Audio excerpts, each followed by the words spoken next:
वबरकातुह। बिस्मिल्लाहिर्रहमानिर्रहीम। आइए दोस्तों, हमने सबक नंबर 5 के अंदर यहाँ तक सीख लिया था, नून या और नून तक सीख लिया था। अब हम सीखने वाले हैं आगे। यहाँ पर जो है जीम, हा और खौ, ये तीन हरफ की कैसी कैसी शक्लें आती हैं, इब्तिदाई शक्ल कैसे आती हैं, दरमियानी शक्ल कैसे आती हैं और एडवांस शक्ल यानी लास्ट में कैसे शक्ल आती हैं, ये सारी चीज़ें यहाँ पर बताई गई हैं। बिना टाइम वेस्ट किए हुए सीधा सबक शुरू करता हूँ। यहाँ पर देखिए, ये हा है, ये हा, उसके ऊपर कोई भी नुक्ता नहीं होता है। फिर ये शक्ल के ऊपर 3 नुक्ते हैं, उसके बाद सा, हा सा, हा सा, बिल्कुल आसान है। फिर आगे हा के ऊपर यहाँ पर एक नुक्ता है, हा के ऊपर एक नुक्ता है, इसको बोलेंगे खौ, खौ। और फिर शक्ल के नीचे उसके साथ एक नुक्ता लगा हुआ है, इसको बोलेंगे बा। ये खौ है, ये बा है, ये खौ है, ये बा है, खौ बा। फिर बिल्कुल आसान है, उसके साथ ही ये जीम, यानी हा के बीच में एक नुक्ता आए तो ये जीम बोला जाता है, जीम। और शक्ल के ऊपर 2 नुक्ते हैं, ता, जीम ता, जीम ता।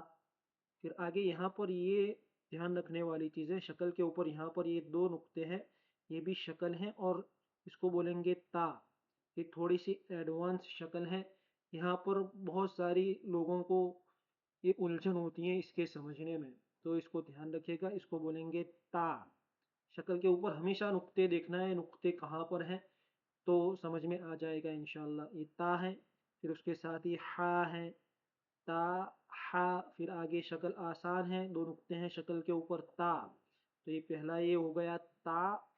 फिर उसके साथ है हा, फिर आगे है ता, ता, हा, ता। फिर आइए हम देखते हैं, यहाँ पर बिल्कुल ऐसा ही है, देखो ये शक्ल है, इसके ऊपर नुक्ते नहीं है लेकिन यहाँ पर ये नीचे 2 नुक्ते हैं, तो इसको बोलेंगे या। शक्ल के नीचे 2 नुक्ते हैं, इसको बोलेंगे या।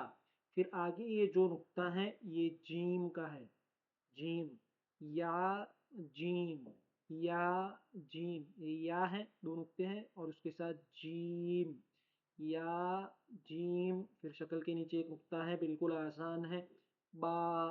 तो ये या, ये जीम और ये बा, या, जीम, बा, बिल्कुल आसान है। आगे हम देखते हैं, ये पहला हरफ जो है ये सौद, फिर उसके साथ ही हा, कोई नुक्ता नहीं है, ये सौद, ये हा। और ये शक्ल के नीचे एक नुक्ता है, बा, सौद, हा और ये बा। फिर आगे आइए हम देखते हैं, बिल्कुल ऊपर जो शक्ल मैंने दिखाई थी वैसी ही शक्ल है, लेकिन यहाँ पर ऊपर नुक्ता नहीं है, ये नुक्ता उसका नीचे है, ये बा का नुक्ता है। ये उसके ऊपर जो नुक्ता है ये खौ है, ये जो दरमियान में है ये खौ है, लेकिन ये जो नुक्ता है शक्ल का, ये नीचे उसका नुक्ता लगा हुआ है। मैं आपको बता देता हूँ, यहाँ पर ये जो नुक्ता है ये उसका नुक्ता है, ये बा। तो यहाँ पर ये हो गई ये बा, और फिर उसके साथ खौ और ये ता, ये बा, ये खौ और ये ता, बा, खौ और ता। बिल्कुल आसान है। इस वीडियो के अंदर आपको कुछ भी सीखने मिला है तो वीडियो को लाइक कीजिए, चैनल को सब्सक्राइब ज़रूर कीजिएगा। अस्सलामु अलैकुम वरहमतुल्लाहि वबरकातुहू।